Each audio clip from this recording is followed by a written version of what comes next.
episode 32 of Descent Into the Wormhole, where we discuss everything from ancient civilization to modern day social issues and everything in between. I'm Les. And I'm Stevie J, and today we're going to take a look at Disney movies based on seriously dark stories. You know, those old nursery rhymes and those old stories from Disney that are made out to be very lighthearted and happy. Not really happy, not really light, and quite gruesome in reality. So that's what we're gonna jump into today. Yes, Disney has a way of almost traumatizing children. It starts from Bambi and it just keeps on moving up from there. Mm-hmm. And there's you're gonna cry when you watch a Disney movie because someone's gonna die, and it's usually an animal, and that never quite sits right with me. But yeah, a lot of them really are not great stories. And so the question is, was Walt Disney the man that everyone wanted him to think he was? Like, because we see him as like this fun guy who just loves like his fantasy land, and he just wants all the kids to be happy and blah blah blah, but they're all based on Brothers Grimm, and they're not great. So I just wonder, like, is it a darker side covered up with sugar to make it seem like? I don't know. I'm not saying that Walt Disney was anything other than a fabulous nice guy. I'm just questioning now. Well, I guess you could, to play the advocate of the devil here, you could say that he did a good thing, sprinkling some sugar on these dark-ass stories. But, geez, like, I feel like you could have come up with entirely different stories that were actually happy and were actually, happy, bubbly stories. Like you think of Disney, or a lot of people think of Disney and think of, like, Mickey Mouse, and you think of those, like, happy sounds, the happy music that's playing while Mickey Mouse is bopping around and, yay, happiness and fun and all that. But really, when you look at all these Disney movies and cartoons and stories, eek, like Cinderella, and a lot of them are based on love stories too, but Cinderella, the original story of Cinderella involves the sisters hacking off parts of their feet to fit into the shoes. Like, that's disgusting. And this is meant to be for kids. Like, these are meant to be kids' stories. Yeah. I mean, I read some of these, stories, the originals that the Disney ones are based off, the Grimm stories, and I'm fucking horrified. I'm terrified. Like, I'm a grown-ass man, at least, in numbers I am. Mentally, not so much. But, like, when I read some of this and I'm like, I'm scared. Like, what's going on here? Yeah, it's horrible. And Disney too, you mentioned that it's all about they're all tied around love and blah blah blah, but also what they're doing is, I've cursed Disney many a time, because what it's doing is it's saying to a lot of little girls that the only way you can be happy is if you marry a prince and become a princess, and you live happily ever after. This man, this knight in shining armor, is going to come along and save you. So a lot of women do grow up, and it's no fault of their own. It's conditioned into them to think that a man is going to come along and save me. Yeah. And it almost gives the air of, you're not anyone until you're the princess. And that's why so many little girls want to be the princess. Yeah. Because it's what they see in their movies that are targeted towards them. They're like, well, that's what I need to be. And if I'm not this, I'm not, like, the prince won't want me. Yeah. You're right. Like, you're so right. And it's definitely that princess mindset that gets pushed on young girls. And also, look, to be honest, going the other way and putting that on the flip side too, like, if we were to see hundreds and hundreds of films and stories come out now where women are, let's say just the opposite role. They're the ones that are the saviors. They're the ones that are the tough warrior type, prince type characters. I also think that would be damaging too, because really we should just be letting these people go through their lives and grow up and understand internally who they are, not be told that they're either this or that they're that. Just let them learn who they actually are and be okay with who they are. Like, you don't have to go and be the princess, and you also don't have to go and put the armor on it and go and be a warrior and fight in battles and whatever else. Like, you can just be. You don't have to be any of those things. Yeah.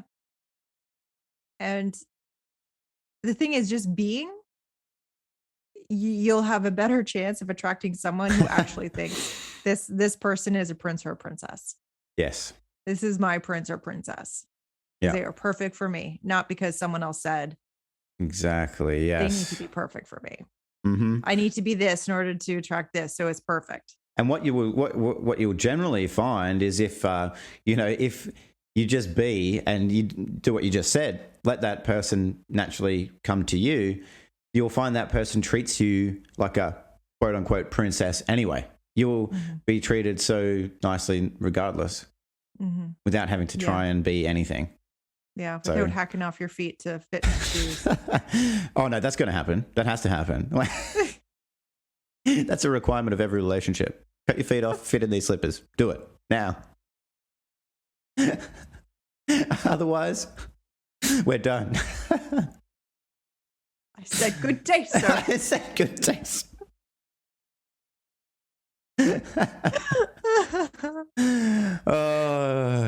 So like some examples of these horrible Disney stories, and you found a good article on this, so thank you for doing that. But like the first cab off the rank is the Hunchback of Notre Dame. Yeah, everyone dies horribly. Like, and I laugh because it seems so ridiculous to me. Like, this is meant to be a kid's Disney, story. Yeah. And everybody dies. Yeah, I'm obviously speechless because I don't understand. But what this one says is it's a film about singing gargoyles and how Hollywood can't let an ugly dude get the girl even in his own movie. Victor Hugo's Notre Dame, Paris is a weighty 19th century French tome about how monsters can lurk inside us all. If that sentence is making you wonder how anyone can make a feel-good animation from it, you're not the only one. Disney jettisoned most of the novel when they brought it to the screen in 1996. Good job, too. Hugo's book is nightmarish. Yeah. Well, and it's funny that, like, and it's to what you mentioned before, like Disney, put some sugar on top. And he says there that they jettisoned most of it because it's nightmarish. But, it goes on to talk more about the original story here, I feel. So it says, let's start with Esmeralda. In Disney's take, she's the strong-willed ethnic stereotype who steals Quasimodo's heart before marrying another man. In the novel, she's the poor gypsy girl who Quasimodo attacks and who ends the story being publicly hanged for a murder she didn't commit. Wow, that's different. Yeah, it sure is. Okay, so how about Captain Phoebus, who starts the film as a morally ambiguous character before becoming a full-fledged hero? Well, he starts the book as a morally ambiguous womanizer and ends it by refusing to save Esmeralda from the gallows because her death means he'll be able to start screwing his cousin. Finally, there's Quasimodo, who ends the film accepted by Parisian society despite his ugliness. In the book, he vanishes after killing his surrogate father, only for his corpse to be dug up decades later, pathetically clinging to that of Esmeralda. Oh, and he gets tortured on the rack for 2 hours earlier in the story because of course he does. Like, because that's just what they do. That's how they roll. Right. Yeah. So how do you take this story? Like, honestly, what the fuck? How do you take this story to make it into a children's thing? And the thing is, a lot of kids like to read. Mm-hmm. So they're going to take themselves off to the library, or they're going to log online and they're going to find the book. Mm-hmm. And then what are we going to do? Right. Well, they're going to have a whole lot of people out there wanting to screw their cousins, I guess. Like, yeah. They're like, oh my God, I can do that? That's a thing? Oh, let's do it. I'm in. I mean, but you're so right. Like, how does one read that? Any of these stories, and we'll go through some more, but Yeah. how does anyone read a story like that and go, this would be perfect for kids? Yep. This would be perfect. It's just what we need in society. I know what I can do with this.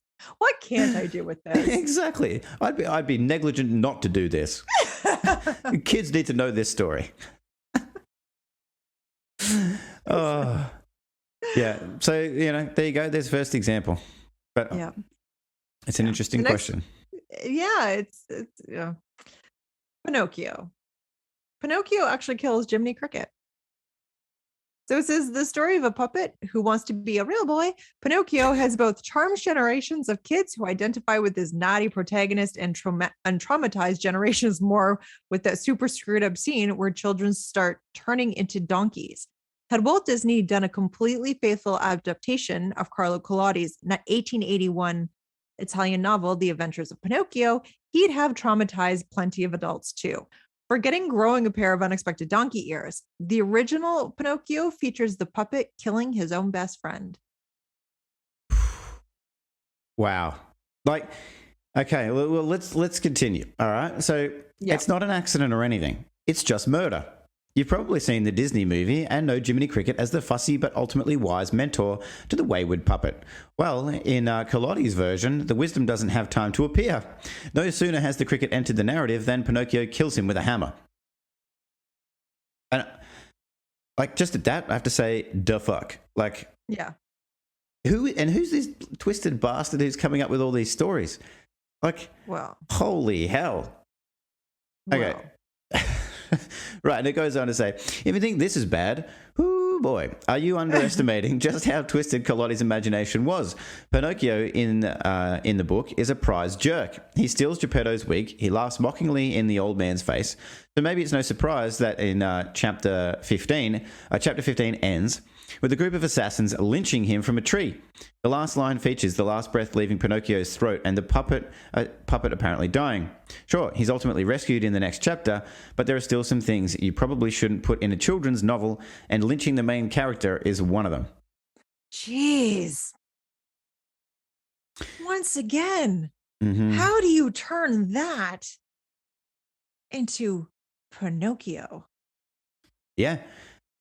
And I'm sensing a lot of murder here. There's lots of murder so far, and betrayal and all these things. Jiminy Cricket was his best friend, and he's a cute little cricket. So he smashed him with a hammer. What the hell? What the hell? I mean, and there's lynchings, and how does this get to be a kids thing? I do not know. This puppet's being a brat. Yeah. Stealing wigs, and I didn't know Geppetto wore a wig. I don't know if that's actually in the movie. I haven't seen it in forever and a day. But the kid's a brat. He's a murderer. Mm-hmm. He's lynched, but don't worry, he comes back. You're like, well, great. For more of this. Yeah. He came back for more of this. I really didn't want him to die. He was such a good guy. He's my hero. But Disney turned him into that whole sort of innocent seeming, I'm a real boy type. Yep. Yes. Attitude, when really he's just a prick. Yeah. That's all he is. A big old dick. Mm-hmm. Yep. On his nose. My goodness. Yeah. So Oliver and Company's breathtakingly anti-Semitic origins. What? Uh-oh. This is usually any Disney movie made from a book winds up being the definitive version. That's not the case with Oliver and Company, a 1988 film that took Oliver Twist by Charles Dickens and turned all characters into cats and dogs. Well, almost all of them. Villain Bill Skice is still human as a lovable rascal Fogan. All of which brings us to the problem with Dickens' original story. In the novel, Fogan is less lovable rascal than he is evil Jewish stereotype. Wow. I don't like where this is going. No, I do not like where this is going either. But it goes on to say, like, and explain a little more. It says, ever wondered why Fogan is so obsessed with money or effectively kidnapping children? Because those are two things Gentile society thought it knew about Jews in the early 19th century, along with them being in league with the devil. I mean, it's so ridiculous already.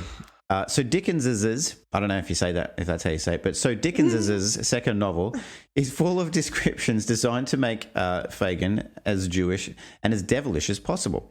He has a huge nose, matted red hair, long black nails, and fangs that are like a dogs or rats.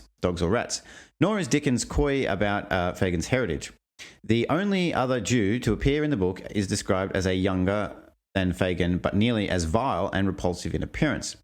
But it was a different time. The most depressing corners of the internet cry, surely everyone was basically racist back then. If only. When the book was first serialized in 1837, it prompted reader complaints for its anti-Semitism. Well, I'm glad there was complaints about it. I mean, that's horrible, isn't it? That's horrible. And just because I don't like that at all. And that argument that people make where they say, oh, well, it was a different time, I'm sure everyone was racist. That doesn't make it okay. Exactly. That doesn't mean it's okay just because that's the way it was. And it's like, it happens, even today. People say, oh, it's always been that way. That doesn't make it okay. That doesn't make it right. No, it doesn't mean that you're not hurting people. Exactly. Just because it's what we do. Mm-hmm. Yep. Oh, they should have just left that one alone. Like, honestly. Yes. They should have left it the fuck alone. Yep. We'll move on because we're going to leave it alone. Yes. So the Fox and the Hound, puppy gassing and rabies. Oh. That's what I think of. Oh. A bit of good old fashioned, puppy gassing and rabies.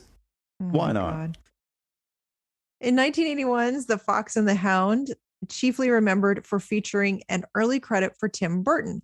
Come to the end of the film, Fox Todd and dog Cooper may have proved they can still be friends in a society that doesn't want them to be, but they're also keeping their distance and not actually acting like friends at all.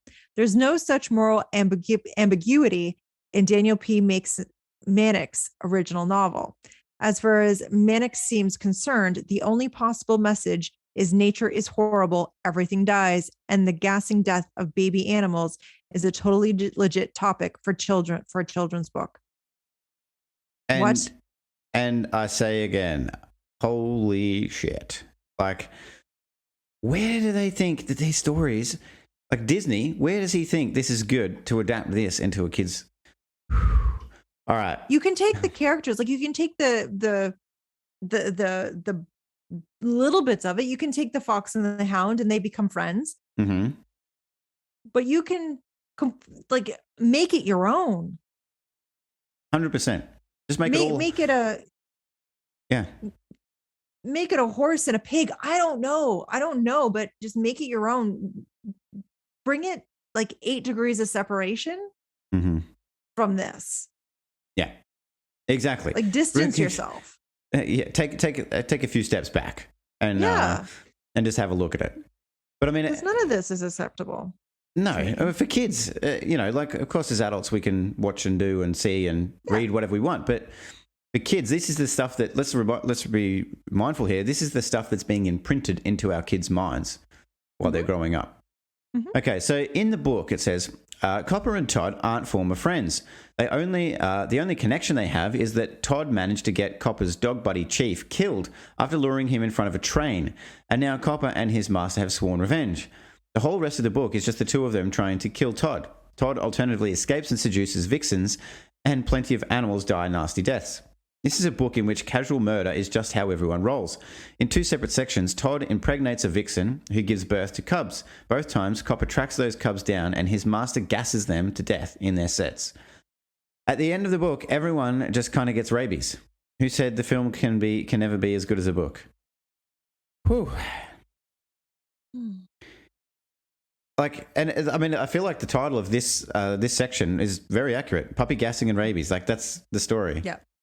Revenge and all this stuff, all these themes just keep coming back up and again. Was Disney obsessed with finding these stories? Well, one has to wonder because there are so many books that were written in the 1800s that were good, that he could have turned into with a little imagination could have turned into something that is really good, that when the kids went to go read it, that they weren't traumatized by this. Exactly. Yeah. Like, Yeah. dear, never in my days. Okay.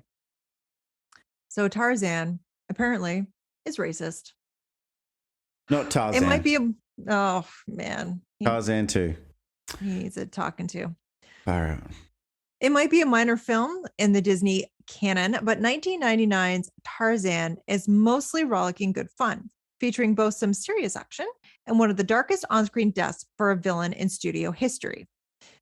Clayton unintentionally hangs himself. Tarzan is exactly a sort of classic fare almost no one could object to. A good reason for that might be that the film owes more to the countless other Tarzan and Jane adaptations over the years than to Edgar Rice Burroughs' original stories.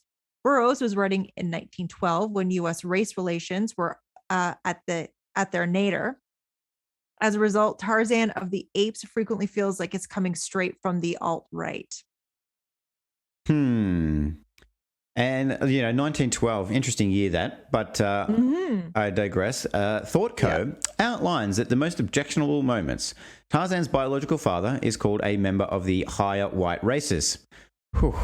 Thanks to his questionably kick-ass genetics, Tarzan himself is like a Superman designed by Joseph Goebbels. His abilities flow from his white skin as naturally as bunkum flows a race realist pen. The few black Africans who do surface in the novel are described as being savage Negroes with bestial faces, or bestial faces. While the white dude living wild in their forests still manages to look dashingly handsome despite being raised by animals. There's also the way Tarzan keeps on killing those Africans. Sure, he has a reason, in that one tribe killed his adoptive ape mother, but as P.S. Mag points out, the sort of collective punishment he dishes out is eerily similar to Leopold II's contemporaneous actions in the Congo. Not exactly family fare. And I love the mention of Joseph Goebbels there because, propaganda and all of the race stuff makes so much sense. It makes so much sense. And it's right. People don't often notice these things, like say in the cartoons and stuff. Yeah. But you do often see those heroes as very dashing, charming looking, handsome white men, don't you? Yeah. Yeah, I can't, off the top of my head, I can't think of one that isn't tall, dark, and handsome. Not a one. Yep. Even Beast turned into tall, dark, and handsome. Yep. In Beauty and the Beast. Yeah. Yep. All the same. All the same. Yep. And therefore, it just stands to reason that that's their depiction of themselves. If they had this underlying, racist kind of tone to what they were writing about and how the way they saw the world, then of course they were always going to write the hero as that character. Yeah. Yeah. What they self-identify with. Mm-hmm. Yeah. So the Jungle Book gives us savage beatings for screwing up. Sadly, a lot of kids actually do know this is true. Yeah. Mm-hmm. So it says The Jungle Book is one of those movies that already causes Disney some headaches, given that a whole lot of people think King Louis is kind of a racist stereotype. Still, that does at least mean no casual viewer is going to go back to Rudyard Kipling's original stories and be surprised that they're less than PC. Actually, they'll probably be more surprised by the sheer amount of physical abuse Mowgli goes through. Far from being easygoing mentors, the book's versions of Baloo and Bagheera beat the heck out of Mowgli every time he screws up. Yeah, again, not a good message for kids, that it's okay and it's normalizing this kind of behavior, Yeah. That if you do something wrong, you're going to get physically attacked. Yeah. So the Guardian Details has, Kipling was not just some hack who romanticized the Indian jungle. He sure did romanticize colonialism, but that's another story. He was a guy who'd been born into the British Raj in Mumbai and he knew just how savage the savage nature of the subcontinent was. So he brought all that into his Jungle Book series. When Mowgli fails to swing properly from some vines, he gets a beating for his efforts. When he disappoints Baloo, he gets as severe a beating as you could wish to avoid. Take out the haunting description of nature, and the Jungle Book is basically a story of animals lining up to whale the tar out of one poor kid. That's horrendous. Isn't it? Isn't it horrendous? Now, I wonder what Rudyard Kipling went through as a child. That's just it. Was he writing about his own childhood and putting it in a jungle setting and calling it this kid who got left out in the wild and was beaten up, potentially talking about his own experience? Yeah. Yeah, because if it wasn't your experience, like I wouldn't write about that. It's not my experience. Like Mm-hmm. I couldn't put an authentic twist on it. Mm-hmm. Clearly he did. Right. Yes. You know, like the things that he got in trouble for, like swinging on a vine, it's just silly. But a lot of kids experience that. And the thing is, if the kids go watch the movie and they're like, I love it, I want to go read the book, and then they realize that Mowgli is abused, and then but they're being abused as well. It's like it's telling the kid it's okay because it happened to Mowgli as well. Oh, and I just had another thought too. Like if we're thinking about, because that's an excellent bloody point, because we think about when these books were written and everything, they mentioned 1912, 19th century, early, you know. So if we think about the generations since then, so the generations that read the books at the time, and the actions of people since then, you know, because a lot of this stuff, you know, sadly, like corporal punishment and stuff like that was commonplace. Yeah. And so books like this from the 19th century could almost stand to reason why lots of, you know, our parents or parents' generations and their grandparents, you know, use corporal punishment with their kids. Yeah. It was okay. It was accepted. Yeah, it's what we did. Didn't make it right, but it's what we did. Nope. And when there's a book written about it, it gives you more license to do it, doesn't it? Exactly. You're like, well, look, Jungle Book's doing it. Mm-hmm. What do you mean? What do you mean it's wrong? This big old bear's doing it, so I can do it too. Yeah. Mm-hmm. Absolutely horrible. Bambi is basically the dead mom scene repeated ad nauseum. Yeah.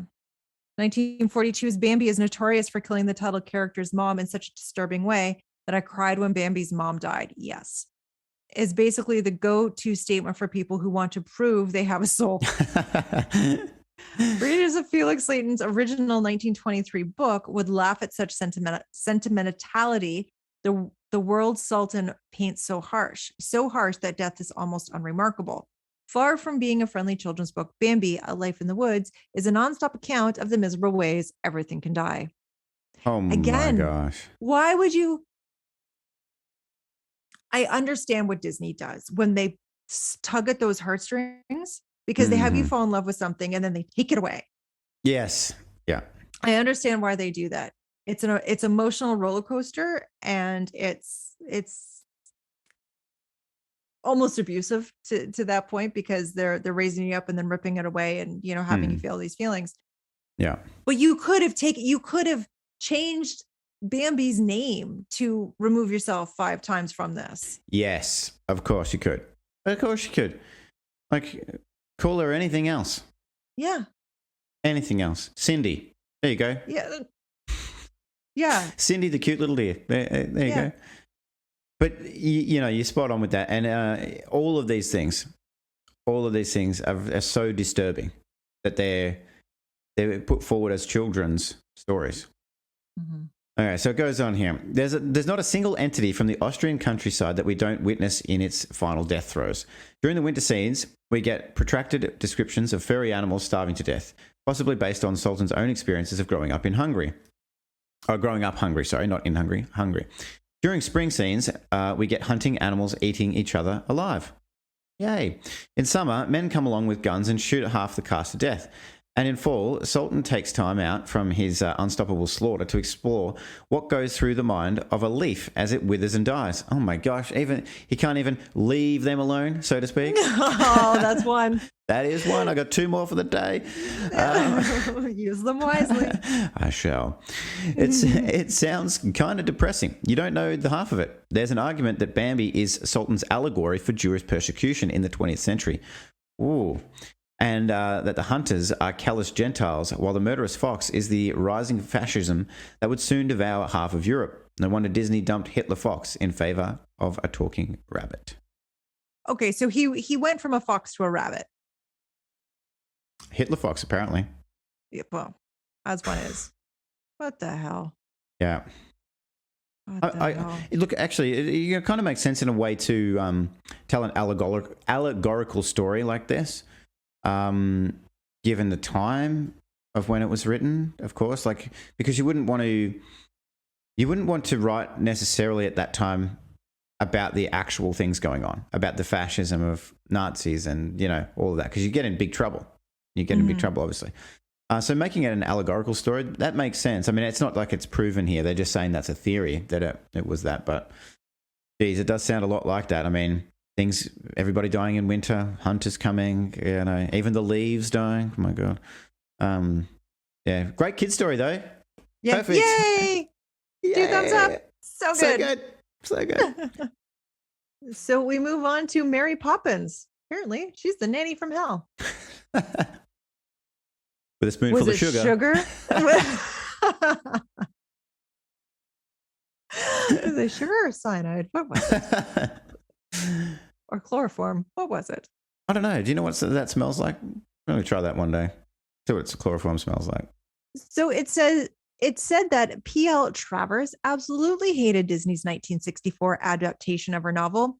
Julie Andrews as Mary Poppins was just too sugary sweet, too nice, and too upper class. She was exactly the opposite of the rough around the edges working class hard ass Travers had envisioned.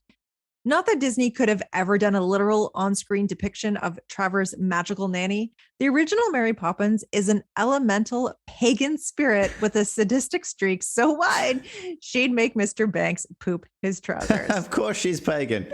Of course she is. And we know where she came from before she rocked up to this family. She was clearly at Lupercalia, the pagan ritual for Valentine's Day. Clearly she was there. You look tired. He's on the ball.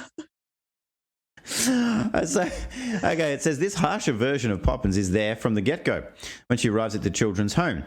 While the movie has her floating down gracefully on an umbrella, the book has her thrown against the front gate during a terrifying elemental storm by the Guardian. Travers also gives her the social skills of Sheldon Cooper, writing that she never wastes time being nice, and having her constantly berate the children for stepping out of line. Sure, all the magic is still there, but it's shot through with a streak of darkness. When one of the children disobeys her, Poppins turns the evil spawn into a picture on a plate. Whoa. Messed up as Poppins is, her family is even worse. One of her cousins is a pagan snake god that enjoys eating itself and gives the nanny the questionable gift of its own shed skin on her birthday. Is there anyone reading this not hoping Disney does a faithful adaptation right now? Wow. So yeah, Mary Poppins. She really does sound like the nanny from hell. Yes, she does. Jeez. And again, you could have removed yourself 10 times over if you just change her name. You can still use it, but you don't need to use the Mary Poppins. You could have used whatever. Well, anything. Anything other than what this is. Yeah. I mean, it's almost like they wanted people to go down the treasure trove of finding out that it's actually horrific. Yeah. Well, you're right. Like, we want people to go and find out what this horrific story is, and maybe even take it as a warning. Like, take some of these stories that are horrific and they're talking about torture and like gassing and all sorts of things, and take it as a warning. Like, you know, you need to be this character in the story or behave this way, or you will be punished. And that's what we do see in society overall, I feel like is a big thing in society. Do what we say is the right thing and you won't be punished. But do it not and you'll be punished very severely. Absolutely. And we're saying what's the right thing. Yes. We'll tell you what it is. As in, not you and me.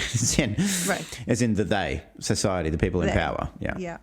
They will tell you what's right, but without ever actually checking in with anyone. Does this feel right to you? Yeah. No. Never been asked. No, I've never been asked either, which is really funny. And then I'm told all the time to do the right thing. Yeah. Exactly. Like, never asked me, and that really doesn't feel like the right thing. So no, thank you. I'll take a pass. Yep. Okay. Peter Pan. Apparently, he's just a big old jerk. This doesn't surprise me, actually. No. In 1953, Disney introduced the film-going world to Peter Pan, the mischievous boy who whisked Wendy away to Neverland. By that point, the literary world had already known Peter for 50 years, starting with J.M. Barrie's 1904 play, Peter and Wendy, and its 1911 novel adaptation. They also knew he wasn't merely mischievous. The Peter Pan by Barrie went beyond naughtiness and into a kind of transcendent space of jerkiness. Put simply, the original Peter Pan was a schmuck. And it goes on. So examples of Peter's behavior basically all boil down to Peter acting like a psychopath when Wendy appears as his helpless enabler. On the original flight to Neverland, little Michael falls asleep, only for Peter to repeatedly drop him out of the sky. The text is quite specific that Peter treats it all as a game. Wendy has to keep begging him to swoop down and catch the baby before he splats. And it's clear Peter could get bored and let Michael die at any time. Then there are Peter's activities in Neverland. Aside from actually killing the Indians he fights, he also likes to switch sides mid-battle and fight the Lost Boys just for kicks.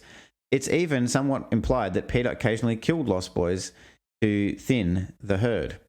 But the biggest difference comes when Wendy and company decide to go home. In the film, they wake up in their beds and discover a single night has passed. In the book, it's been months, and their parents are half mad with grief.